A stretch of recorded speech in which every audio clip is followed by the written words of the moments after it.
Good evening, everybody. Thank you very much for being here today. We're ready to start the event. Thank you for being seated. So we're here today for the very happy occasion of the book launch event for the book titled Management of Healthcare in India, Need for a Paradigm Shift, edited by Mr. T. Shankar. To start off with, I would like to invite our honored panel members to please come onto the stage. Dr. V. Mohan, Mr. Lakshmi Narayanan, the moderator, Ms. Preetha Venkatachalam, and the author, Mr. Shankar, to please kindly join me on stage. It's a pleasure to have you all here today. Thank you.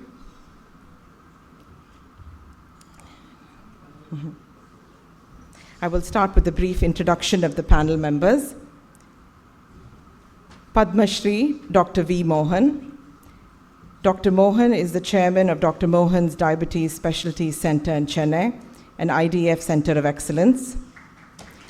Dr. Mohan oversees over 50 diabetes centers across over 30 cities in 8 states, serving over 700,000 registered patients. Dr. Mohan serves as chairman of the Madras Diabetes Research Foundation, Asia's largest standalone diabetes research center. Dr. Mohan is a highly prolific author, having published over 1,800 peer-reviewed papers with over 250,000 citations. Dr. Mohan's also trained numerous physicians, diabetologists, educators, nurses in India and abroad, and provides lifelong free treatment to thousands of poor patients through free clinics. Dr. Mohan has been the recipient of multiple prestigious awards, both national and international. He is a member of the Sri Sathya Sai Central Trust. It is an honor, Dr. Mohan, to have you here with us today.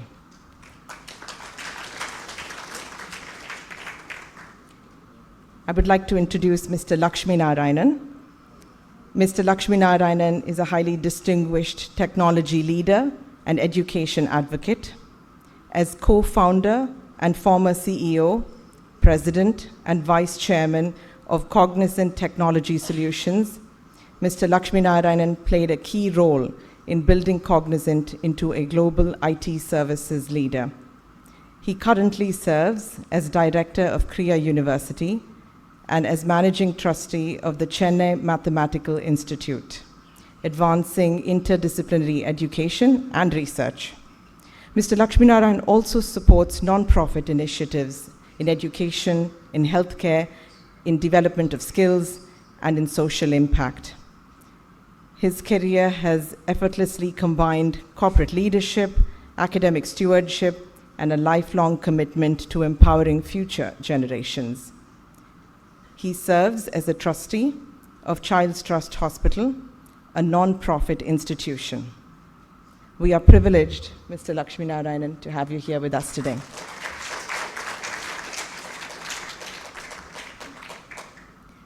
I would like to introduce our moderator, Ms. Preetha Venkatachalam. Ms. Preetha holds an MBA from the Indian Institute of Management, Bangalore, and an MSc from the London School of Economics. She serves as partner and co-head, Asia and Africa, the Bridgespan Group, Singapore. Ms. Preetha has formerly been associated with multiple organizations, including with the World Bank. She has considerable expertise in global health, in nutrition, in collaborative philanthropy. Ms. Preetha also mentors through Women Lift Health and through the National University of Singapore Women in Business. We're delighted, Ms. Preetha, that you could join us here today.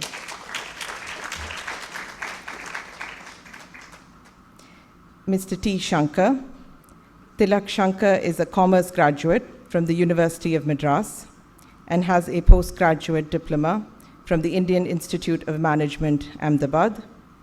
He was a director with A.F. Ferguson and Company and is presently the CEO of Management Solutions.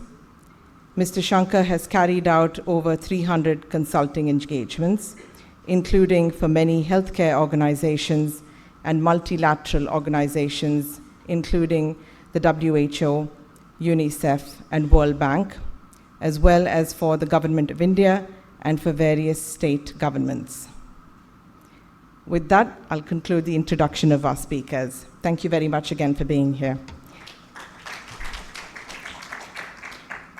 We now move on to the next event of our agenda today, which is the book release. I would like to request Dr. Mohan to please release the book and give the first copies to Mr. Lakshmi Narayanan and Ms. Preeta Venkatachalam.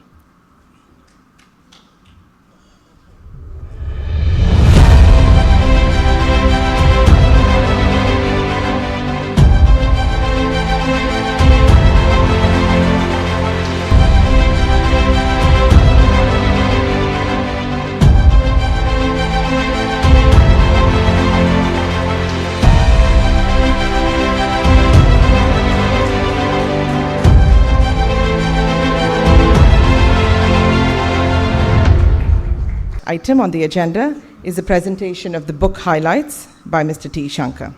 Mr. Lakshmi Narayan, Dr. Mohan, Ms.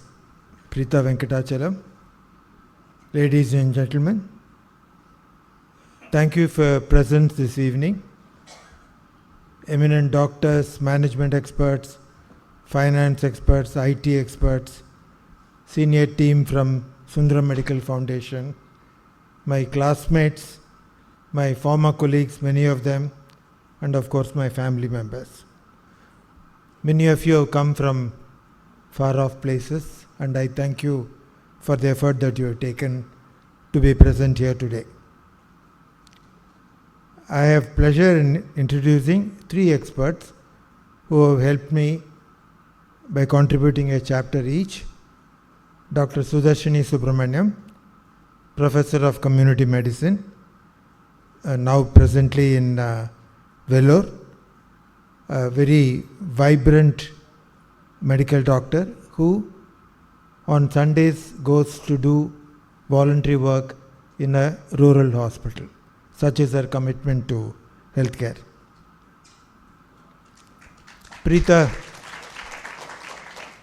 Ms. Preeta Venkatachalam and her colleague Dr. Shailendra Hegde have written a very in-depth chapter on tribal health, a subject which is not normally heard or read in any media.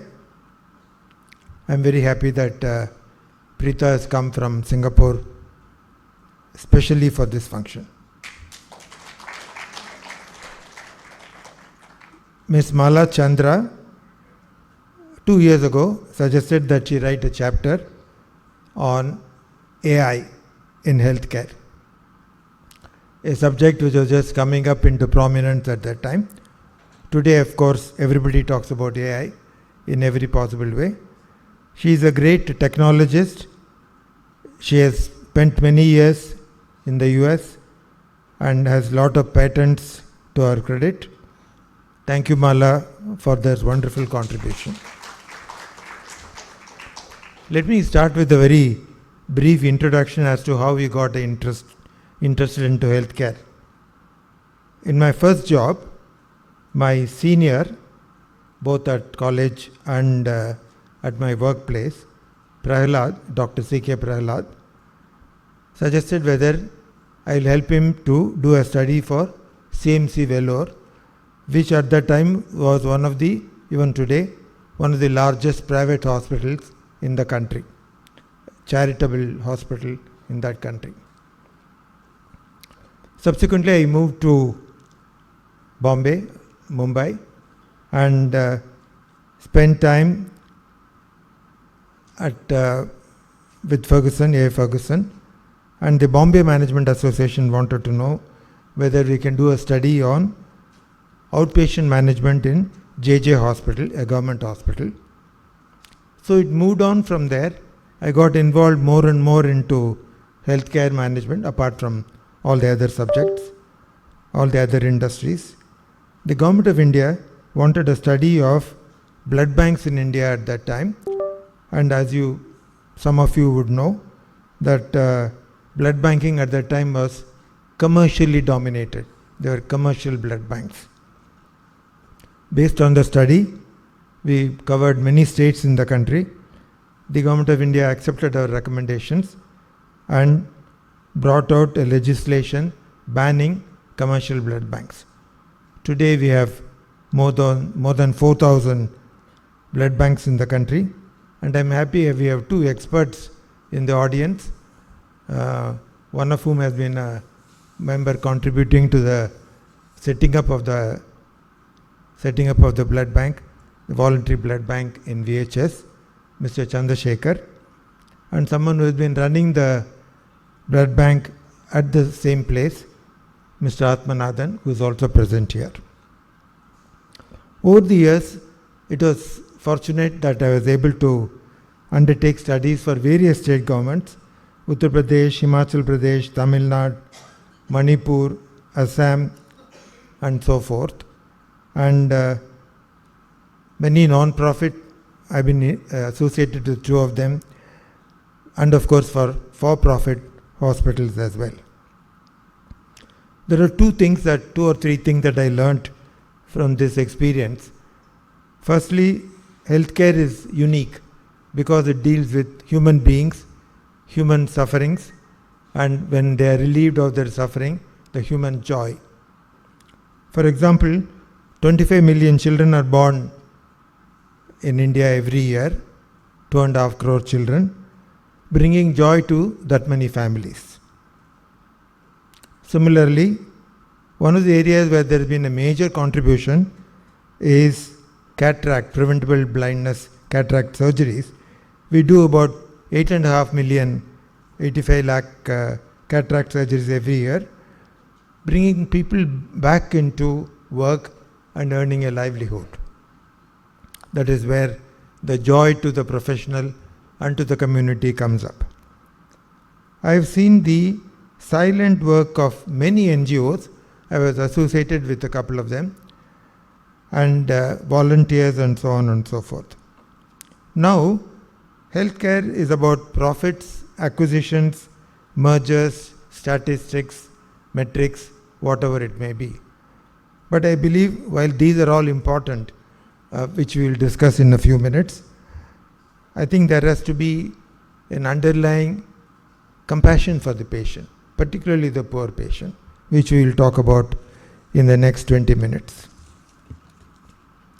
The Indian healthcare system consists of 4 broad pillars: public health care, tribal health dealing with 100 million people, a large number of nutrition, supplementation and food fortification programs that happen in the country. Government of India as well as various state governments spend a lot of money in taking care of more than 12 crore children in both providing breakfast, lunch, etc., as well as a lot of food fortification programs through iron, lot of micronutrients, iron, folic acid, and through the medium of rice, wheat, salt, etc. The second major important player in providing healthcare and education are the non-profit hospitals. There are many single specialty hospitals focusing on ophthalmology, oncology, infertility, gastrology, orthopedics, etc., as well as a large number of multi-specialty hospitals. Then there are NGOs estimated to be about 3 million in the country, many of them involved in healthcare as well. The third and a major player today are the private hospitals, what one may call as a for-profit hospitals, either corporate, in the form of corporate hospitals. There are about 40 or 50 of them, and a few thousand private hospitals, typically above 250 beds. Then there are nursing homes, 30 to 40,000, both in urban areas and rural areas. Then there are up to 3 lakh laboratories, diagnostic laboratories. There are issues involved in this. We'll talk about it later. and about 1 million, 10 lakh retail pharmacies. In our country, as you know, the pharmacists prescribe medicines without consulting the doctor, and that is accepted both by the society as well as by the patients. This is a very major challenge, but I don't think anything much is being done. The last, about which I am not discussing much in the report, in the book, or the pharmaceutical industry, very important industry with an estimated turnover of more than 5 lakh crores. Medical equipment industry, a large part of it is imported, 60 to 80%. Then we are moving to the world of medical devices and wearables. Nearly everybody has a watch or the pioneer of continuous glucose monitoring, Dr. Mohan. We have many other textiles which are wearables which are providing a lot of medical information. There are many, many others. It's a major industry. It's quite possible that in the near future, the wearables will start dealing directly with the hospital computers, and the role of the doctor is going to be reassessed at that point of time. What is the foundation of the entire system of medical care? It should be efficient management and administration. To not only the hospitals and healthcare units, but to medical colleges, nursing colleges, allied medical science, health sciences, management schools, etc. Let me give a brief summary of the 6 points that I am going to focus on. Public health delivery in India is rapidly declining. It's a matter of great concern for a large number of people, because 40 to 70 crore people depend primarily on government systems, primary health care, district hospitals, etc. We spend very little on healthcare, a well-known area. We spend less than 1 to 1.5% of our GDP. 2/3 of it is coming from state governments, and state governments spend up to 5 to 6% of their budget. In spite of that, if you look at the per capita expenditure, it is barely 3 or 4 rupees per capita in the public system. Non-profit, which in my opinion is a very important segment, is weakening because of issues which we will discuss. The rapid growth of for-profit segment is very good in some respects. The tertiary care system in India has become extremely good and extremely widespread in the country.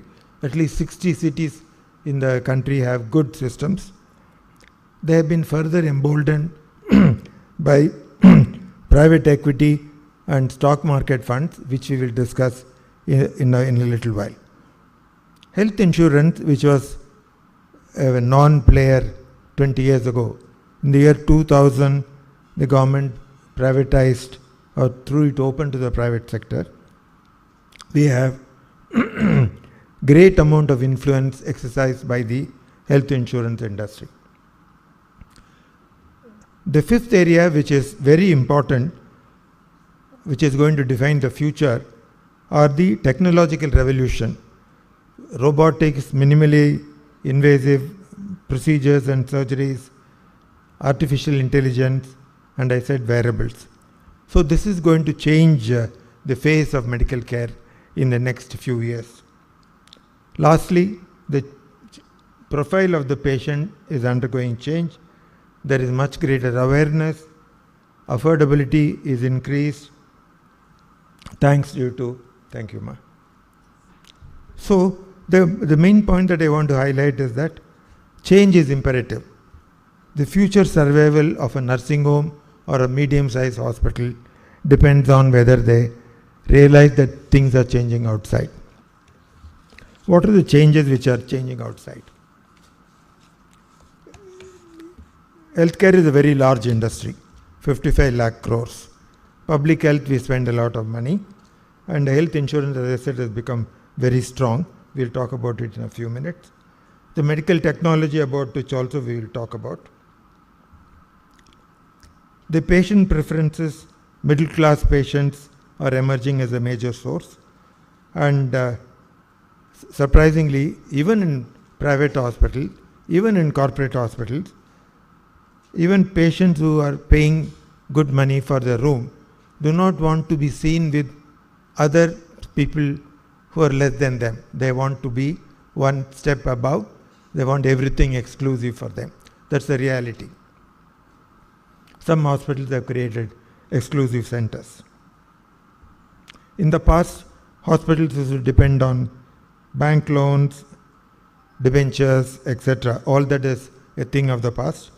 Today, private equity funds, angel investors, stock market through IPOs changed, and the trend is towards acquiring an existing hospital rather than starting a new hospital. In the last 2 years alone, there have been 75 acquisitions. There are a lot of challenges relating to this. How do you merge two cultures? How do you look at the brand of each of these hospitals which are being acquired, etc., etc. There are many points here. I'll take only one point in the interest of time.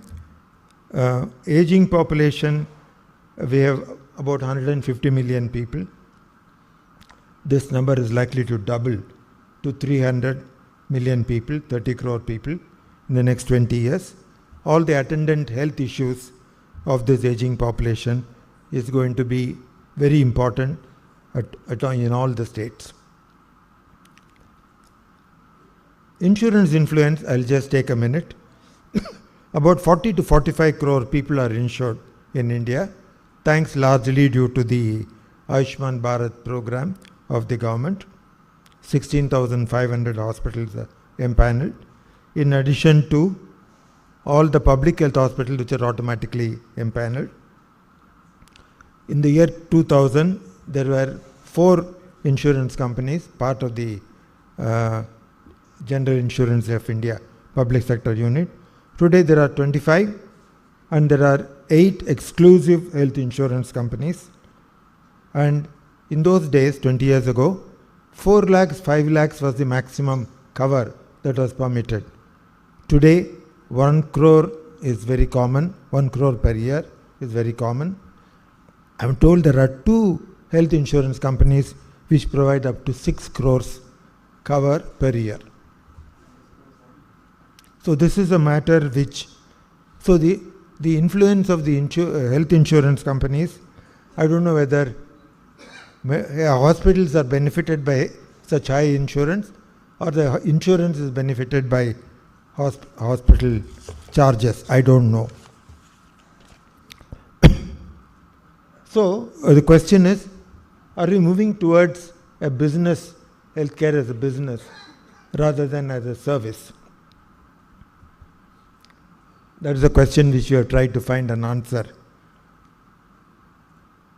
Next one, please. Here again, I will focus on only 1 or 2 points. Patient focus is lacking, all of us know, in government hospitals. Many private nursing homes are not very much better. Talking about government hospitals, overcrowding is accepted as a normal procedure. A large hospital could have 12 to 15,000 outpatients every day. There is overcrowding. Surprisingly, there have been many fire accidents which are reported, resulting in deaths, resulting in fire accidents in ICUs. The hygiene levels in many places are quite poor. I had a lot of pictures which I chose to not include here. In many hospitals, there are dogs inside the hospital, sometimes inside the wards, and there are pictures inside the ICU in government hospitals. I didn't want to shock the audience by showing those pictures. Excessive paperwork, even today in a primary health center or a community health center, up to 100 registers have to be filled in with all kinds of stuff which are totally unnecessary. And let us remember in mind that these data is computerized by the government. Quality accreditation is a very sad story. A large number of laboratories, nursing homes, government hospitals are not accredited. I have seen in a few hospitals the benefit that accreditation can bring to the system. So in the year 2017, based on this report of World Bank and Niti Aayog, the Planning Commission, the Government of India decided to privatize 50% of the government system, about 440,000 beds. It led to a lot of opposition, and therefore that was withdrawn. I would submit that what was required is reform, not privatization. The difference between public and private sector is management. If there is a strong management, they will find the money, they will find the people, they will find solutions. It is interesting to note, out of the 2 lakh public health facilities we have, only 20% after 75 years there is any kind of a compliance. Move to the next one. This is a chart which is a telling chart. Dr. Sudarshini was very passionate about women and child's health, believes that single indicator of healthcare in a country is look at the infant and maternal mortality. You don't have to look at anything else. Thank you, Pa.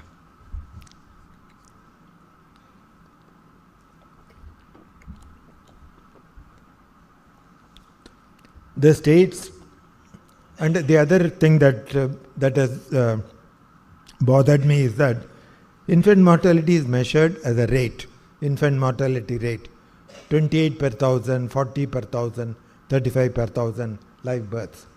It takes away the human tragedy. The statistics takes away the tragedy of people.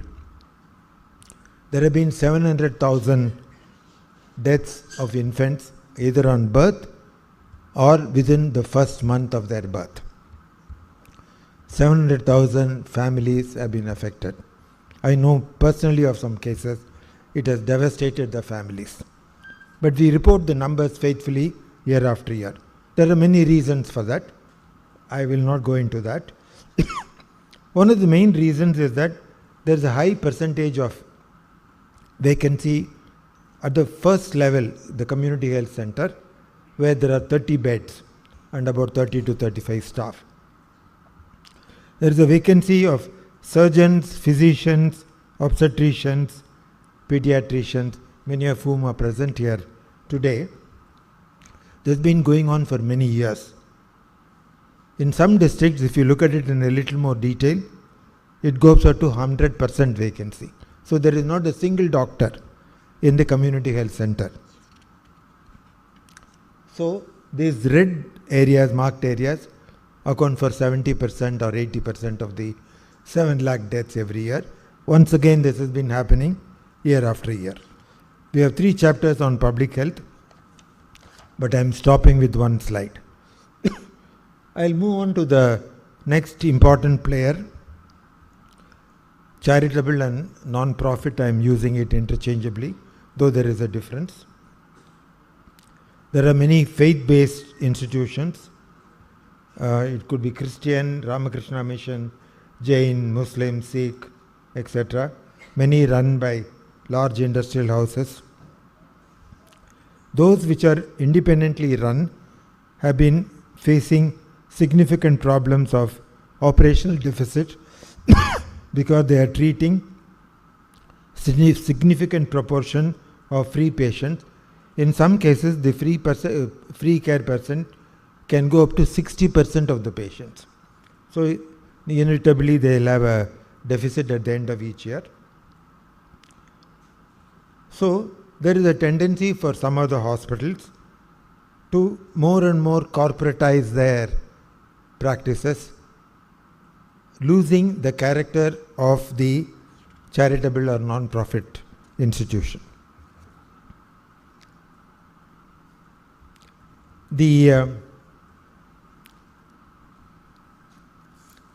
Today the healthcare in India, the private for-profit medical care, consists of a large number of, not only nursing homes and hospitals, large number of diagnostic services, emerging senior care institutions, retail pharmacies, wellness, and there are more than 70,000 recognized fitness centers in the country. I think this is very important, but there are some question marks which has to be addressed. We'll move on to the next slide,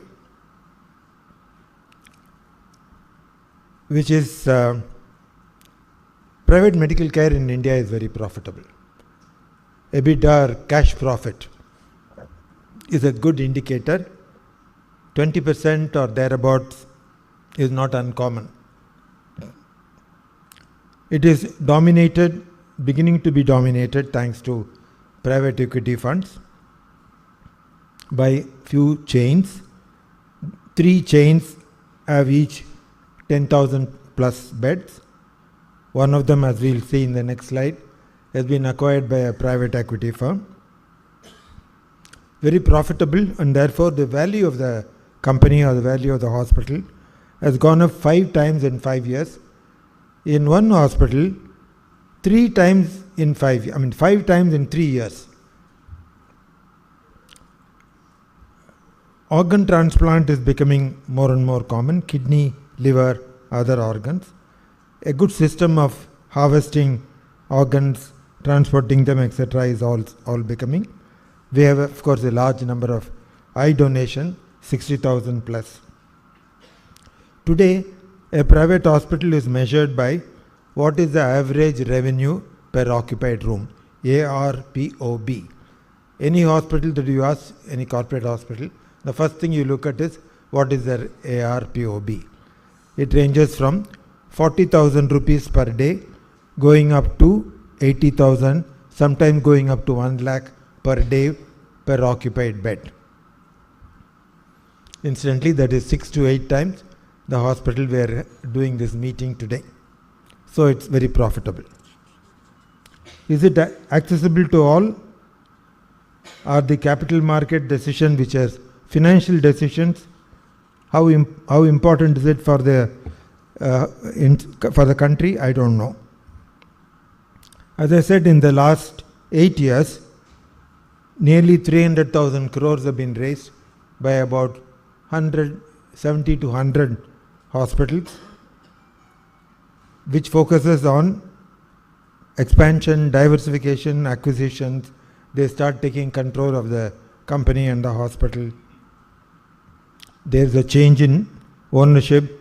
The second largest hospital in the country has been taken over by a private equity firm. The private equity firm has a short-term focus, 4 to 5 years. So there could be increases in premium, there could be change in the mix of patients that the hospital can handle. The future directions is something which I think all of us need to reflect on. What will happen if this trend were to continue? There could be monopolies, oligopolies. I'll just focus on this is from a study done by a well-known firm, Grant Thornton. Manipal Hospital is an example. There are some others where 80% has been acquired. Once it is acquired, sometimes they go public and realize the value of their company. All that is like any other private company in any business. I'll very briefly, 1 minute each, on 3 areas which are important. Next one. Marketing. There are only 2 things which I would like to focus. The brand building has become extremely important. The moment we think of a hospital, we think of the logo, we think of the name, and there is a lot of selection that takes place even without our knowledge, without our knowing. The 7 P's which we have mentioned is only a framework. Many hospitals have implemented, reviewed their own effectiveness, marketing effectiveness. Getting new patients, retaining existing patients is a major challenge, because the average length of stay of a patient has been coming down steadily from about 7 and 8 days per patient. It's come down to 3 and 4, in spite of dealing with a large number of complicated tertiary cases. Many of these things are used, traditional media is used, social media is used. Website is used as a very powerful marketing tool. Next one, please. The second important function is hospital finance. It's become a very pivotal function. All of us know that a hospital, the main driving force are the doctors. They are the prima donnas. But hospital willy-nilly has become a prima donna in its own right. A number of reasons for that. And a lot of people have moved from non-healthcare sector into private hospitals and corporate hospitals. The main value, the main focus of this group is how to maximize the value. Technology is going to be a differentiator. I was very interested to read that one hospital chain in India has 627 staff members in the IT department alone. Another one has 400 IT staff with active involvement by the doctors in determining what kind of things should be automated, what kind of data they can dig into, what kind of a data analytics tools that they can use, etc. Robotics and minimally invasive surgeries have become very common. There are more than 100 robotic installations in the country, including in small towns. I was surprised to read that small towns also are using robotics.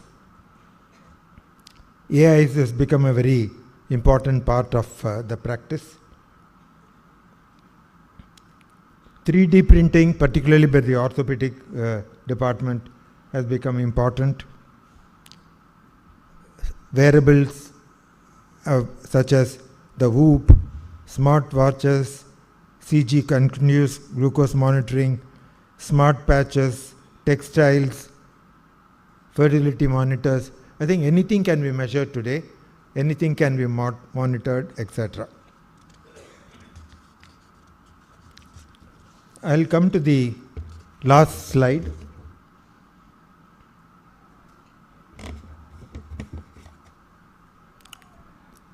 I think public health, the first thing that is required is determine how much of bureaucracy is required, how much of it is not required. In my opinion, bureaucracy should play a very limited role, not a dominating role as is the case today.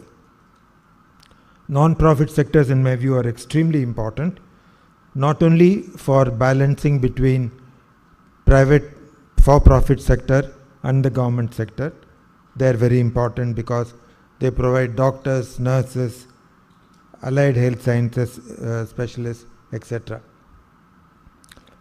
Nursing homes will survive. 30, 40, 50,000 nursing homes will survive because they bring in a lot of flexibility, etc. But unless they pull up their socks and look at the quality of their practice, I think it is going to be a difficult thing for them. They'll be acquired. The last point, important point, is the responsibility of the private sector, particularly the for-profit private sector. They cannot remain islands in a country where there is so much of need for medical care. They should work with the government. They should accept all the government Ayushman Bharat programs, which are not profitable. It also takes a long time for the government to settle the bills. And lastly, I think there is a need for tightening up the ethical standards within each hospital. I think this is very important. The Competition Commission of India has published a report I have at least read 3 books on the areas where the private sector needs to improve on their ethical accounting. I think the independent directors on the board should take responsibility for this very important activity. I will conclude with 2 statements. Compassion has to be, in my interaction with a number of non-profit hospitals, I found that compassion is the most important thing. I remember Dr. Shanta, the first thing she will ask is, what about the child? What about, how are you taking care of the mother of the child who has come with the child? When they come for review, what do? Can you provide food for them? Her entire focus was on compassion for the poor. Also, I believe, I'm sure many of you will agree, if somebody wants to fall ill, the best place to fall ill is India. Nowhere else. No developing country, no developed country. Because I believe if you can afford, you can get the best treatment immediately. Personally, I know many cases where if a major surgery, neurological surgery for a cancer has to be done, it can be done the next morning. It cannot happen in any other part of the world. The NHS, the government, US government, etc. have systems, but there's a long waiting list. We don't have that if you can afford it. On balance, I believe that there is a major challenge for all of us as managers of institutions as to how to look at what's happening outside and how do we react to it. Thank you so much. Thank you very much for presenting the key highlights from the book. Thank you everyone for your kind attention and interest. I would like to request the panel members to please come to the stage for our next panel session. First, we would like to first honor our panel members with a small memento of our deep appreciation.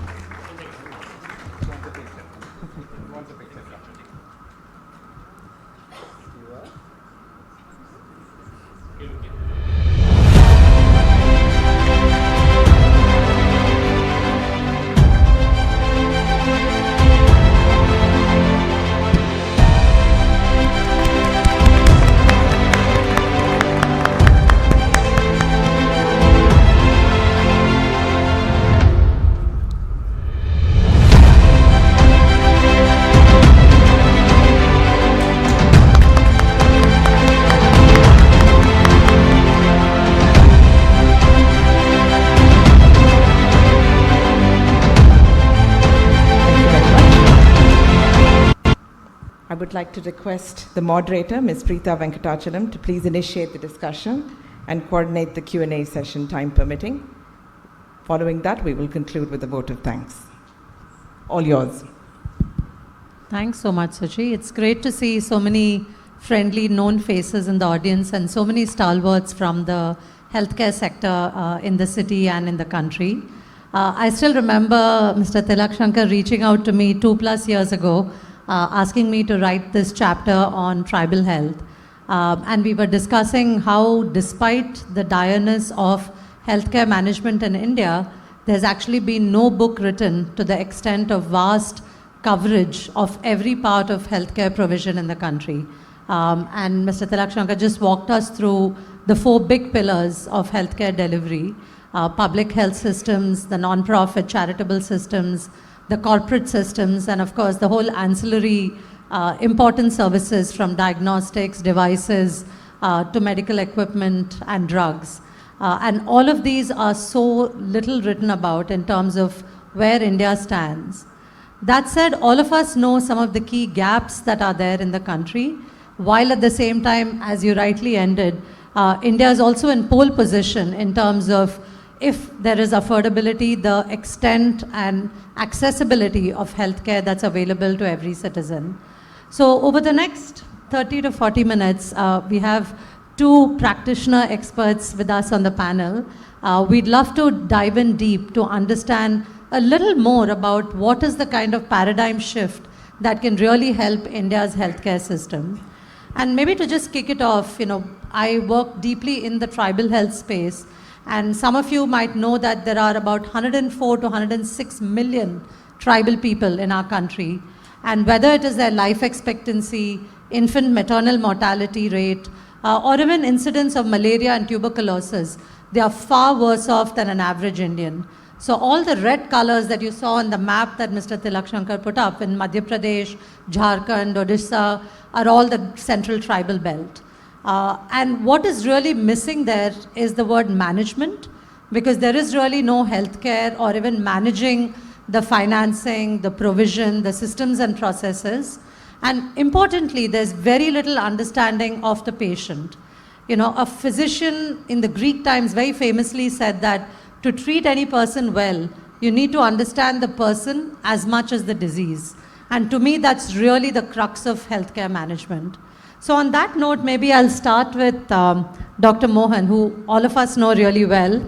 Not just him, but also his father, Professor Vishwanathan, were visionaries because they predict how much diabetes is an epidemic in the country far before it was touching every one of our homes.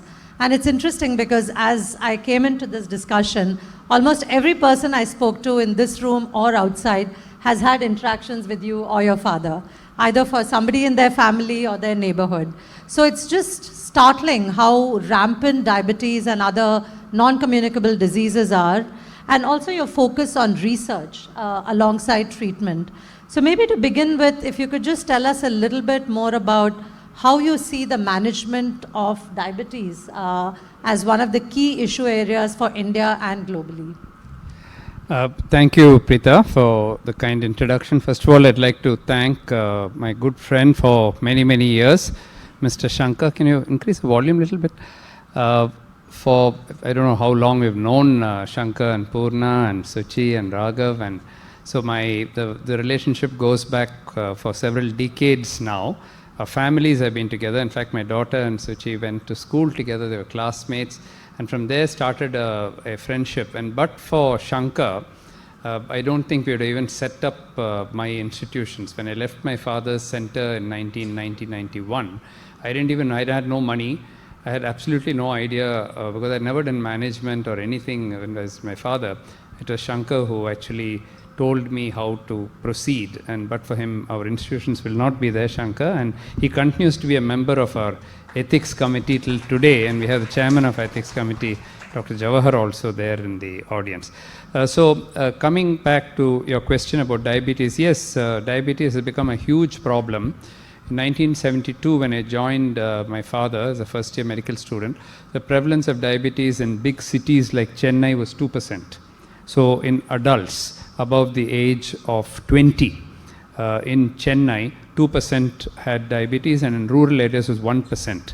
Today it's over 30%, which means you stand on the road and look at anybody who is above, and we're not talking about hospital-based data, we're not talking about any biased data, we're talking about representative population of Chennai and in fact the whole country, which we have done now.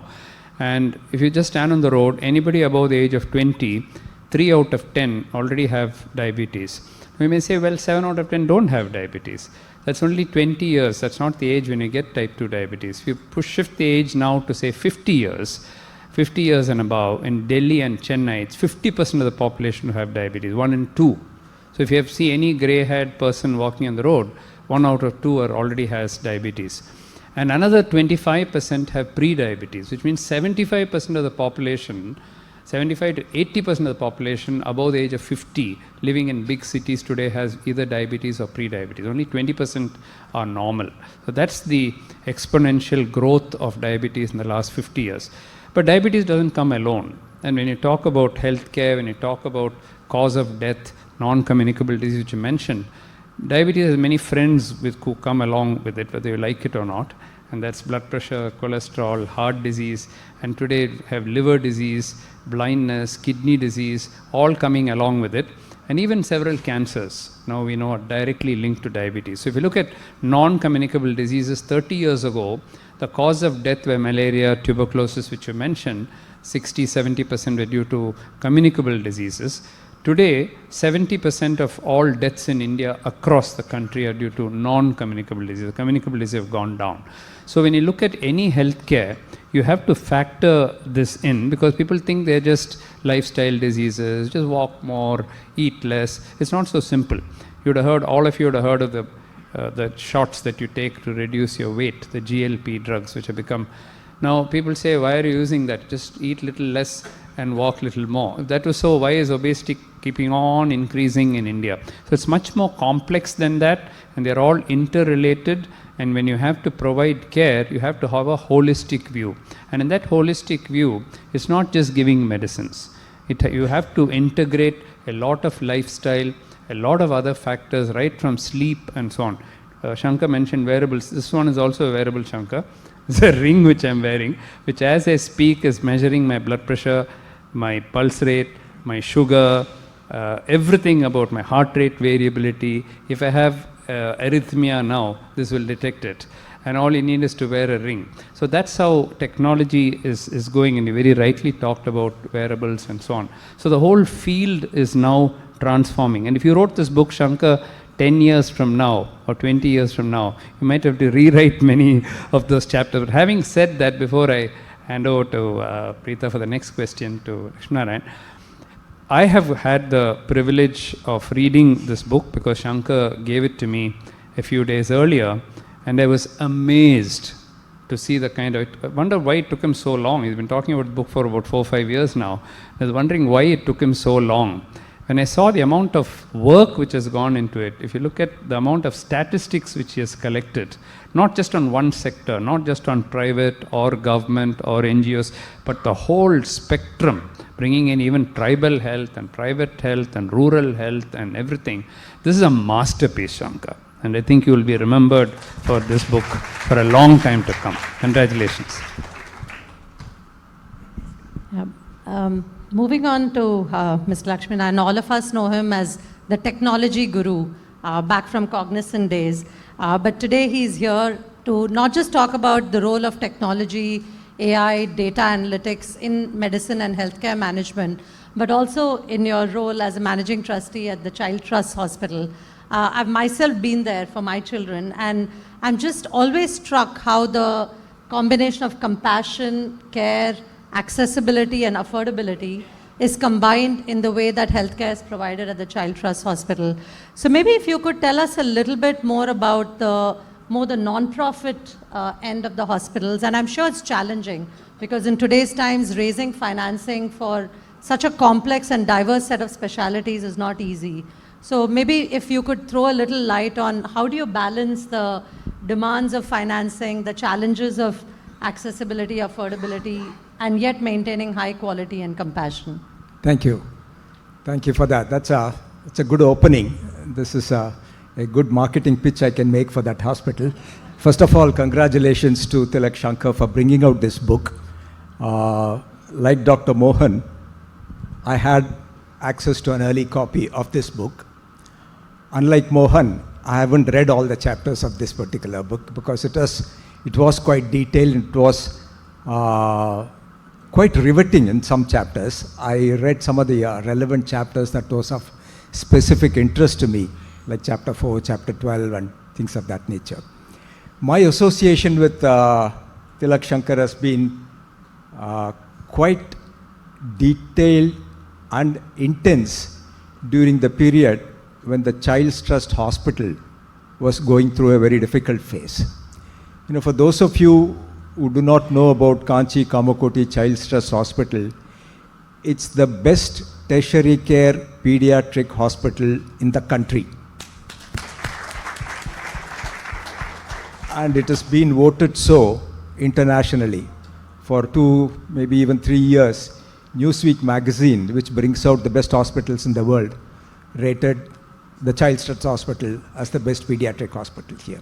It was founded several years back by doctors, by the family of Dr. Ramakrishnan. His wife, Matangi Ramakrishnan, was associated with that best known burn specialist in the country.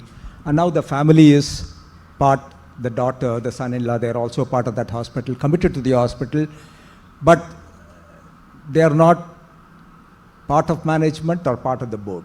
One of the important things that we learned is Shankar talked about independent directors. You know, Child's Trust Hospital is probably one of the hospitals where every director is an independent director.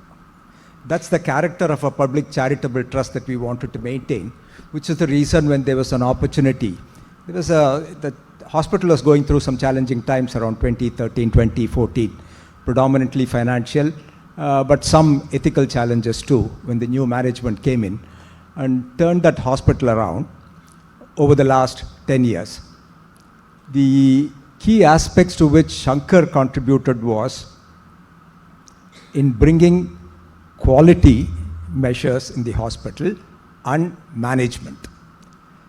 Earlier, the hospital has the best doctors and surgeons. You know, no need to advertise that, because if you have to be the number one hospital in the country, you need to have the best medical practitioners there and the nurses.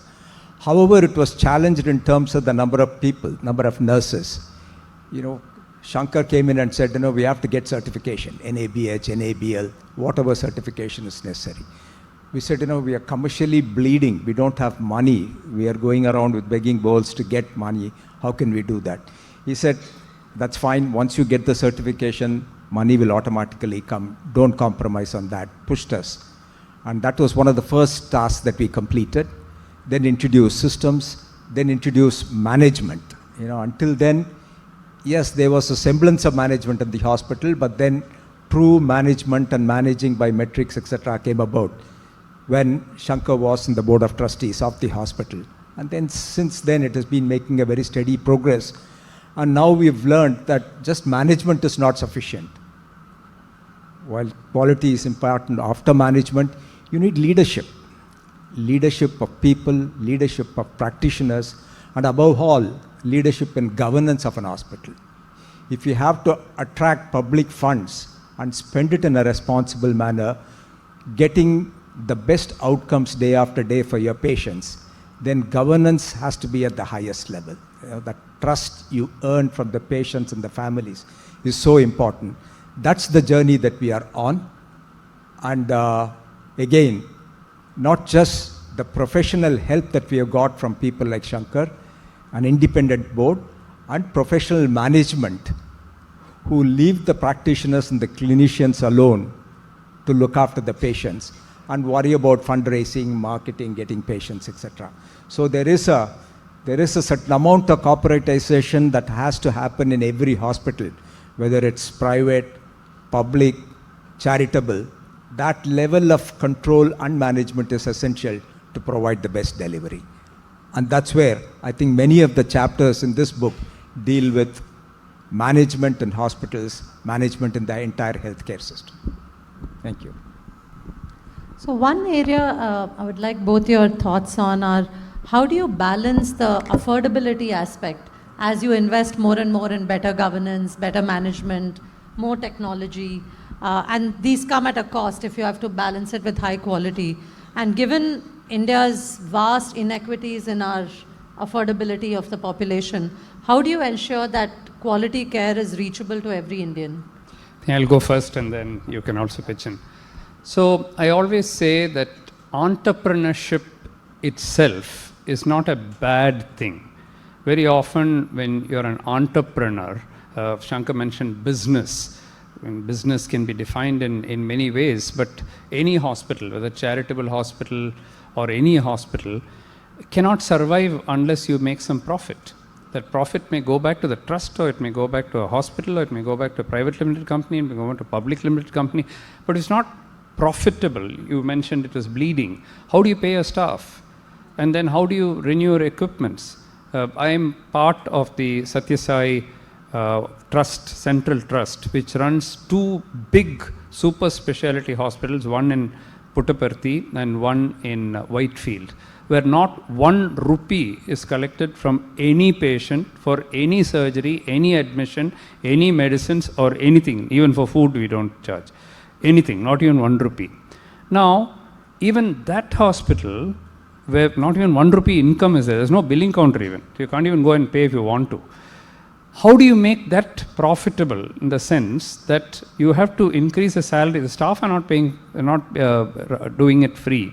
We are paying all the doctors, and when we started, we used to pay All India Institute Delhi salaries. Now we are not able to pay that because the government salaries have gone so high that we cannot run it at that scale, being with zero income.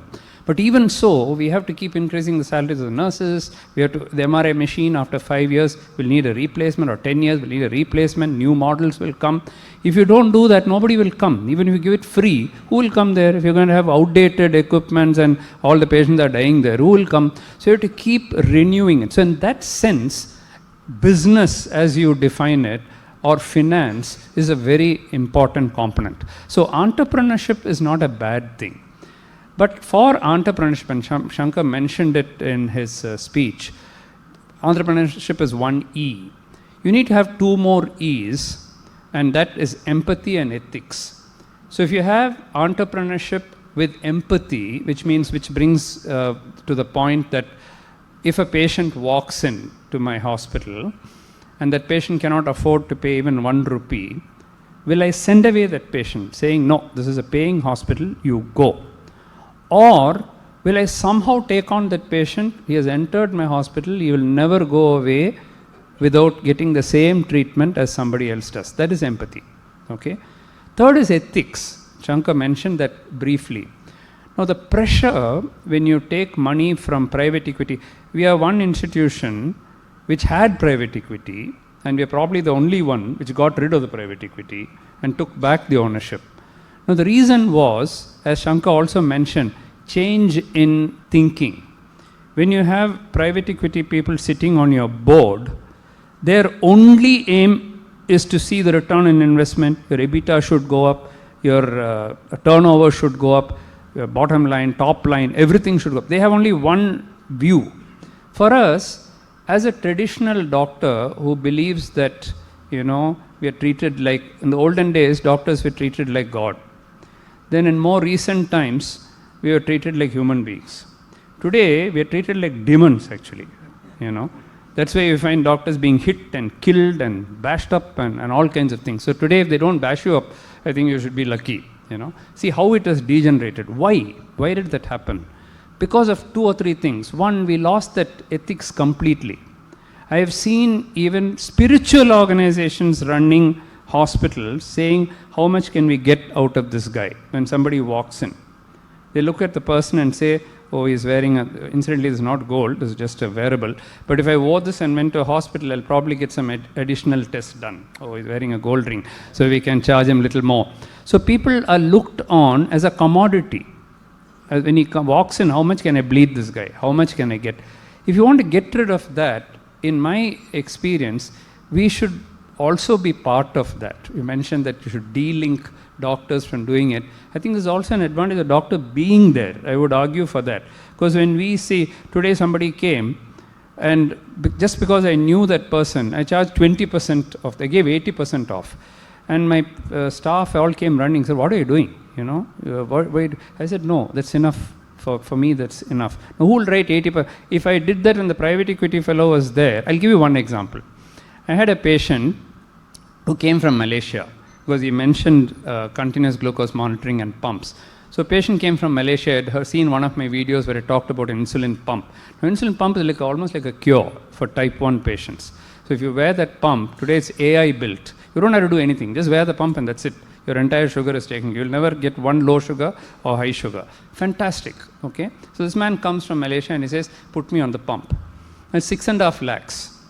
Now, the pump is given people on insulin. This man is on tablet, he's on metformin, beautifully controlled, no low sugar, his HbA1c is 6, and he is beautifully controlled. So I said, you don't need the pump. No, I've come for the pump. I said, but you don't need the pump. No, but I've come for the pump. I said, I'm not going to give you the pump. And there was a time when the private equity people were there. They heard about this. They said, are you mad? He is asking you for it. So where is the ethics involved? He asked you, you just sell. That's it. 6.5 lakhs you got. You're an idiot. You don't know how to run this institution. I said, no, I'm sorry. That patient doesn't need it. I don't even know how much insulin to give him. And just because you want that 6.5 lakhs, I can't give it. Let him go elsewhere and get his pump. I'm not going to give it to him. Now, to do that, you need a lot of ethics already built in. And once you have the empathy and the ethics built in, along with entrepreneurship, then your work becomes divine. Because you're doing Manava Seva, Madhava Seva. So you're doing God's work. Whereas you divorce those two from entrepreneurship, you remove the ethics and the empathy, it lead to one more E, which is evil. You become an evil person. Because you'll do anything. You'll even kill that fellow. Surgery may not even be needed for him. You may not even do the surgery. I've heard people who just make a nick there and say they operate on the brain. One hospital in Kerala was beaten up and broken because they just put a little stitch there and said they removed a tumor from the brain. There was no tumor in the first place. And they just put a little thing and charge 5 lakhs to the patient. So you'll do anything because you're an evil person.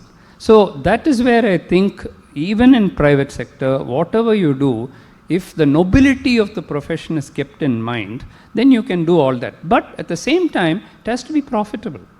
It has to be profitable. Rajagopalacharya already said that even small institutions should be self-sufficient. They should run on their own. I'm sure as an industrialist, Mr. Lakshminarayan will say that. If you don't have a profitable, even it's a private, even it's a public institution, if they don't make money, if they're not able to service, they'll close down. Eventually, government will keep on paying. What happened to Air India?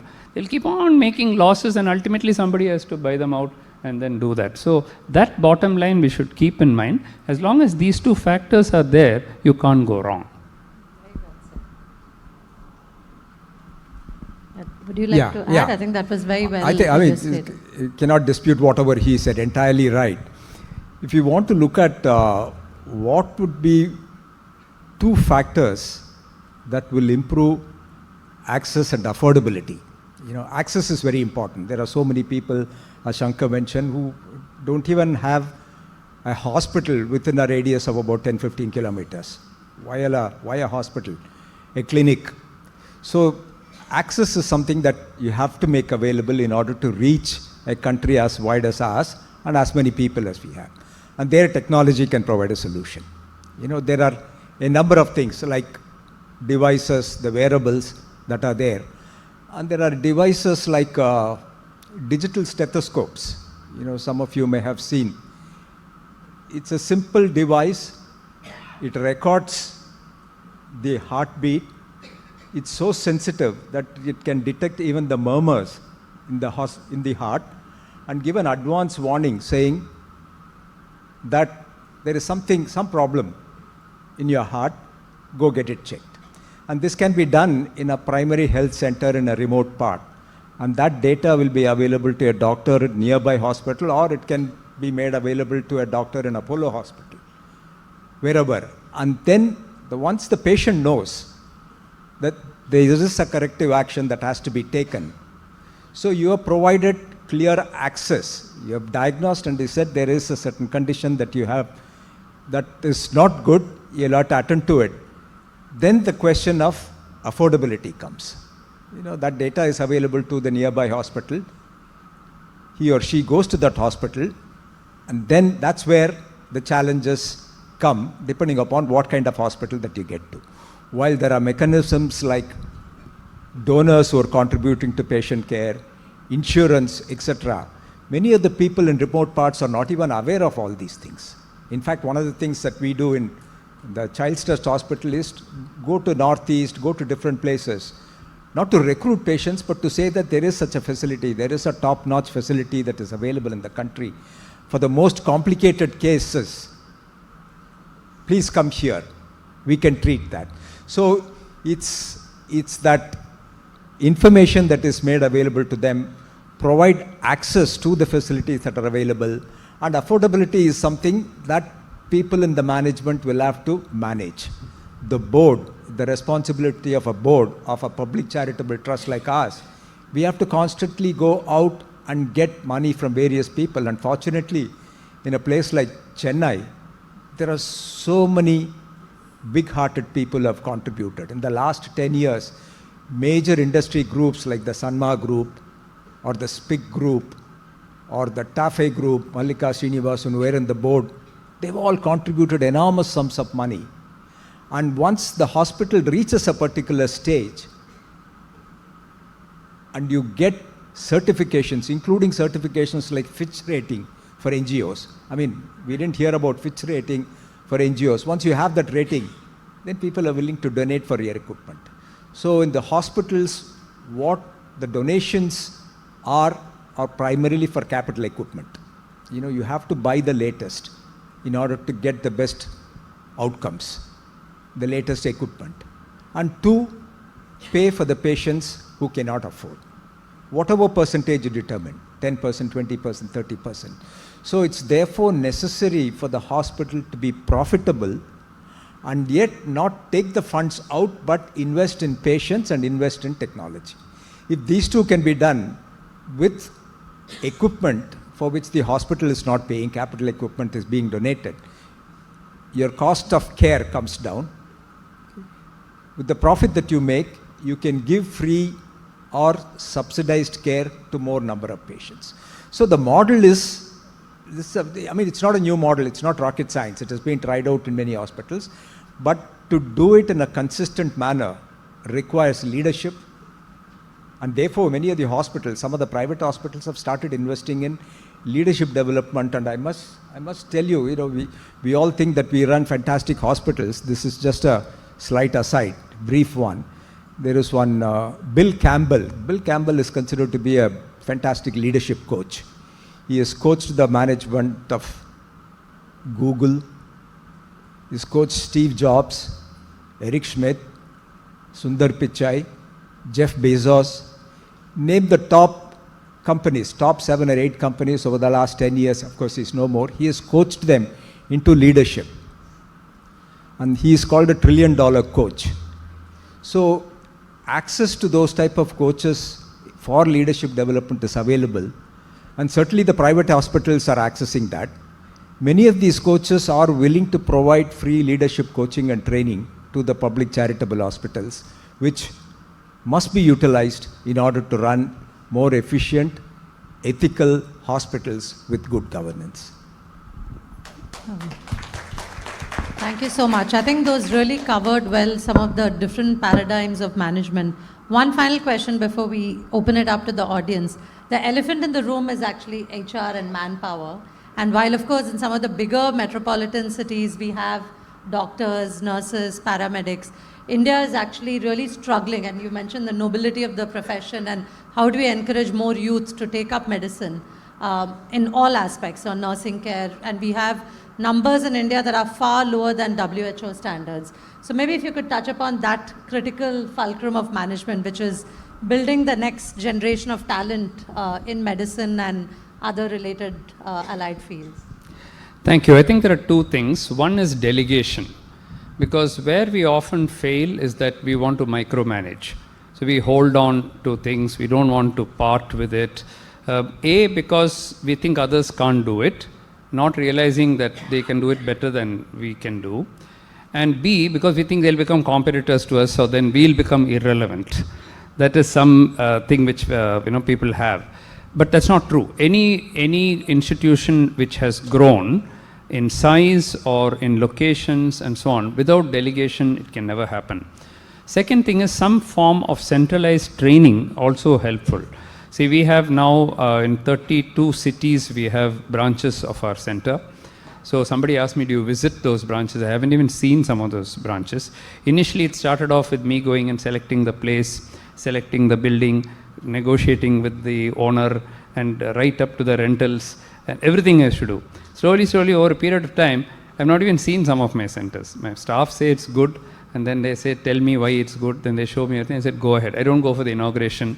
I've not seen them. But one thing I do is that whichever branch, whether it's in Karur or in Siliguri or in Guntur or anywhere, they would have all come to our central, to Gopalapuram for our training. Because the training is centralized. Then the other thing that we do is that we have hand-holding from the head office. So the corporate team, whether it's a COO, whether it's a quality manager, so Shankar mentioned NABH. So 1998, we started with ISO certification. Then we went for CAP certification, College of American Pathologists. Then we went for NABL. Then we went for NABH. We have TQM projects, total quality management project. All these are inbuilt, and so nobody asked us to do all this. We are not forced. Now at least NABH will become mandatory. 30 years ago, it wasn't even mandatory. Why we opted for that is because we felt there is only way to grow. We write down your SOPs, the standard operating procedures, and then follow it to the T. The way the blood pressure is taken, if it's on the right hand, with the hand resting, where the BP cuff will be, and how you tie the cuff, up to that it is standardized. So I know, and the labs, we have 50 labs all over the country in 8 states. All the labs report to our Gopalapuram center. So we have blood samples going out, and I'm sure Indra will be able to tell us about the experience from Erlich and Newburgh, that quality control is very, very important. So that is maintained on a daily basis. So if one lab slips, we immediately know. So then the public also know, okay, it's like going to Chennai, it's going to Gopalapuram, I can go to my Siliguri branch or Calcutta branch, it's as good. So that training is extremely important, because if you don't have that level of training, if you don't, we even certify them. They have to, if they take blood, we have to, and I'll give you an example of how you should not compromise on that. So I had a minister who was a very close friend of mine, and an important minister in the Tamil Nadu government, old minister, is not the present minister. So he had referred a person to me and said, take this boy, I need to help this family. He was from a laboratory technician's course he had passed, and he had come and said, please take him. So we have examination before they have to do practical, clinical, this one, theory, all that. So we asked him to take the blood, he couldn't take the blood. Then we gave him a leukemia slide and have a look at it, he missed it completely. We gave him some urine test to do, he failed that also. So we sent him off. He said, sorry, we can't do. He went and complained to the minister. So the minister came next day and he said, Dr. Mohan, I have never asked you for any favor in my life. You have known me for so many years. One favor I asked you and you refused. I sent this boy to you and you didn't take him. I said, sir, I can take him. But the problem is he'll take your blood. And he doesn't know how to take the blood. If you have an issue with your pathology, he won't be able to detect it. Your treatment may go wrong. Your diagnosis may go wrong. Are you okay with it? I'll take him. Tomorrow I'll call him. Don't take him. I said, that's exactly the reaction. Just because you have sent him, I cannot take him. We have got certain standards. If he doesn't meet that standards, even Modi ji, if he calls me and tells me, I will not take him. I'll tell Modi ji why I am not taking him. And I'm sure Modi ji will accept that. So if you set those standards and you set those bar very, very high, then you can't go wrong. And it's all in training, retraining. The problem is people don't stay. Many leave. So you have to constantly renovate the team and keep upskilling them all the time. Any experience from Child Trust on how you build your team? Quickly, yeah. First and foremost is, while we call corporate hospitals as different from the charitable hospitals, I mean, the corporate mindset has to be there in all hospitals. That's clearly important. That commercial aspect has to be there. One, as I mentioned earlier, as to what you do with the profits is something that is different, and what the focus and the ethics is different. But like Dr. Mohan mentioned, empower the people. You just have to keep developing, which is again a corporate culture. If you want to grow, you want to move up. So you develop someone below who will take up your job so that you can go up. It's exactly the same thing. If you want to go and run a branch of Mohan's Diabetic Clinic somewhere, you have to grow here, and then you will be given the responsibility. And somebody has to, the leadership will have to trust that person and say, I trust you. You've been trained here, just go run it. Otherwise, you cannot expand. So that empowerment, that trust, that training and development is extremely important. It's almost like we call it the sculptor's job. You provide the proper training and provide the right tools, they'll sculpt the best outcome. So investment in people is extremely important, and that's the only way we can grow. That is, there is no other, because like we say, every business is people's business.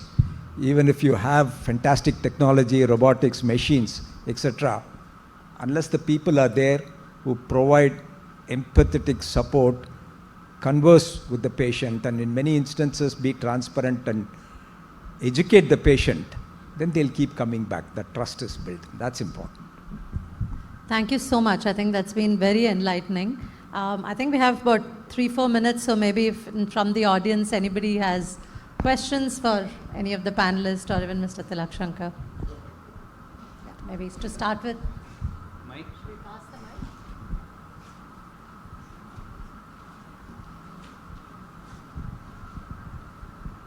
mic? Thank you.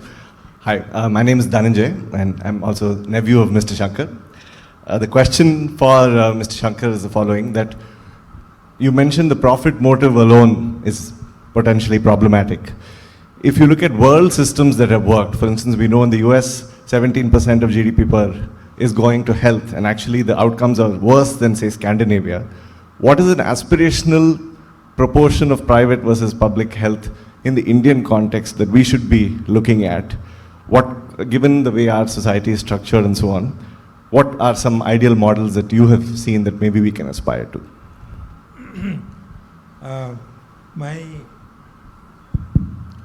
My answer is very simple. The health requirements of India are so large that it's important that both public and private grow. My only point is, if the profit motive is the only motive, keeping out a large part of the Indian population, it becomes an island. And I don't think any society can permit that.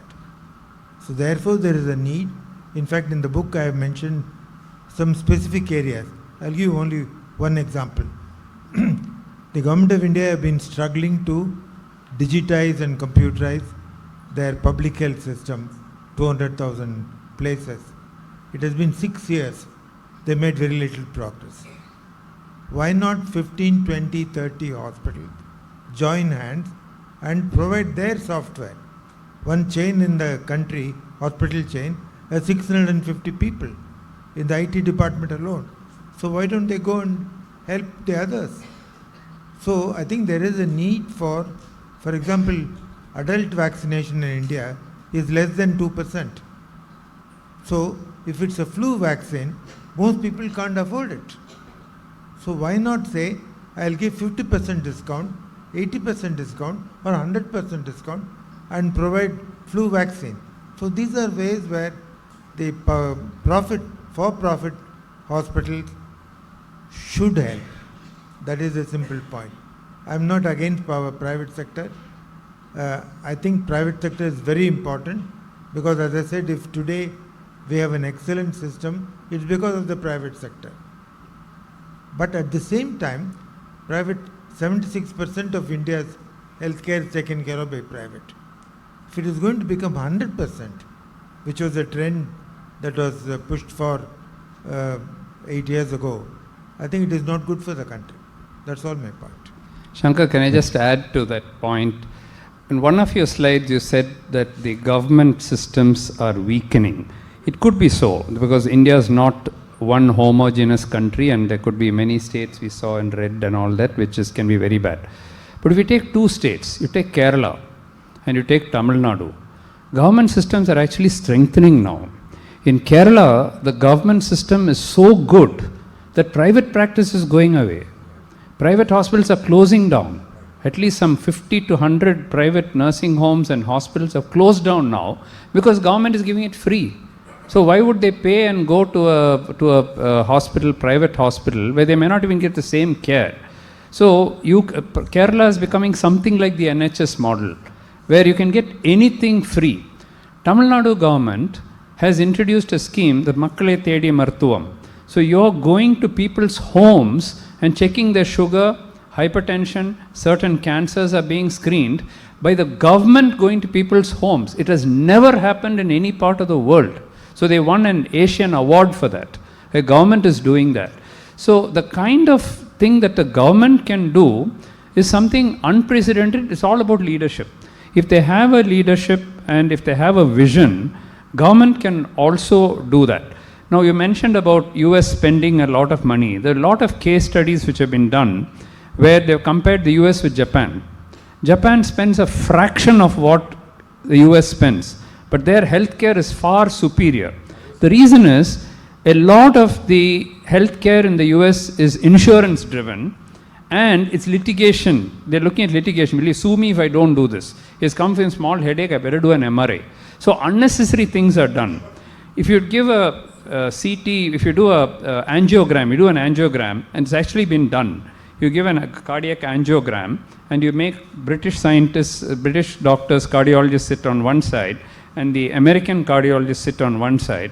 All the American cardiologists said, I'll either put in a stent or I'll do a bypass. The British people only some 10% of that. The rest of it, I'll treat them medically. Why? Because there's no incentive there. They only do what is necessary. Here, for every procedure, he's getting his cut. And the insurance is also paying for it. So just because you spend a lot of the GDP doesn't mean you're going to get good results. Like Japan, you have to spend the right amount and get the best benefits out. So there's no one size fits all. In the UK, as was mentioned, they give everything free, but you have to wait 6 months to get an MRI done. So even that is not good. If you go to the US, everything is faulty. The whole system is fixed. In fact, I've been asked to write an article by the editor of Diabetes Care, how India is able to make drugs so cheaply and provide to the rest of the world, and yet at high quality. They said, we Americans can't understand it.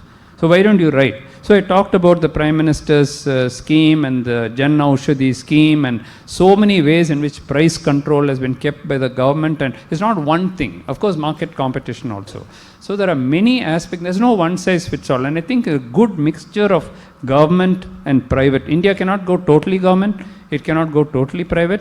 It must have, the principles must be the same. And as you said, combining with the PPP partnership, how they ask the private people to do heart surgeries, cataract surgeries at a very reasonable cost, at 50% of the cost, 20% of the cost. And that will take off a big load from the government. The other area we didn't have a chance to talk much about was the role of preventive and promotive care. Because today when we talk of very high out-of-pocket expenses in India and a very high private sector load, it's because bulk of that is tertiary care. So today people are going to big hospitals even for small ailments. So to really drive down the cost of healthcare, one needs to strengthen much more the preventive promotive care. And then the role of the public-private will also change as that strengthens in India. And today I think, as you were mentioning, a lot of the door-to-door work, even in rural India, which still has a lot of our population, is really aiming to diagnose. And the role of technology and AI, whether it's Niramay, which can diagnose breast cancer, and other AI-related point-of-care diagnostics, can really change the landscape in terms of private-public healthcare. So maybe one final question before we wrap up. Because feel free to ask them on the sidelines once we are off the stage as well. But on that preventive thing, I think again the government has taken it up in a very big way, even the central government. The 150,000 wellness clinics which are being set up in all primary health centers across the country is doing exactly that. Looking at the common 8 or 10 low-hanging fruit, where of course diabetes and hypertension will come in, cardiac care, but also cancers and so on, which simple things, breast cancer, uterine cancer, cervical cancer, these are low-hanging fruit. You don't need MRI machines and so on to do. So preventive care is coming up, and the way their government is doing it with a lot of digitization also taking place. They've got good private players to do some of the digitization. One good example of that is your DigiYatra. You just walk into some of the airports, not necessarily Chennai, but many of the other airports, you just need that till you board the plane. You just keep showing your face and you keep going. Which country has done that? No country has been able to do that. So these are all examples that if the government really wants to do something, no private player can do that. Only the government can do that. But I think the best of India is still to come. And in the next 10 to 20 years, you will see a completely different India. And we will not be followers, we will be leaders. One quick point, this is a little different in terms of models. I think what we are following is probably the best model for India, no doubt about that. Mayo Clinic, which is the most famous one, Mayo Clinic, Rochester. So I was talking to a senior cancer specialist, myeloma specialist. So he was saying I just asked him, how long do you work, how many patients do you see, etc. He works 9 to 5, period. The first time patient, he is expected to meet them and spend 1 hour with them. The same patient coming for the next time, half an hour. That's how the agenda or the schedule is made for that individual. Fixed salary, no incentive, nothing. 9 to 5 is the working hours, and that's how several of the specialists are working in Mayo Clinic. Running very well, has the greatest reputation, and what he is saying is the time that's available after working hours 9 to 5, there's a lot of research and a lot of reading and a lot of participation in events that they can do, which is extremely beneficial, and it's that benefit that flows back into the doctors. And of course, not all the doctors may do it, but a majority of those doctors do it, which is an entirely different model that I don't think will work in India, and we wouldn't want it to work in India. So thank you so much. I think this has been a very interesting discussion. And as Dr. V.K. Paul, who is a member of Niti Aayog for Health, he keeps saying that India doesn't need more money for health. We need more health for money. So really, I think management is at the crux of that. So I would again like to take this opportunity to congratulate Mr. Tilak Shankar for this fantastic book and really centering healthcare.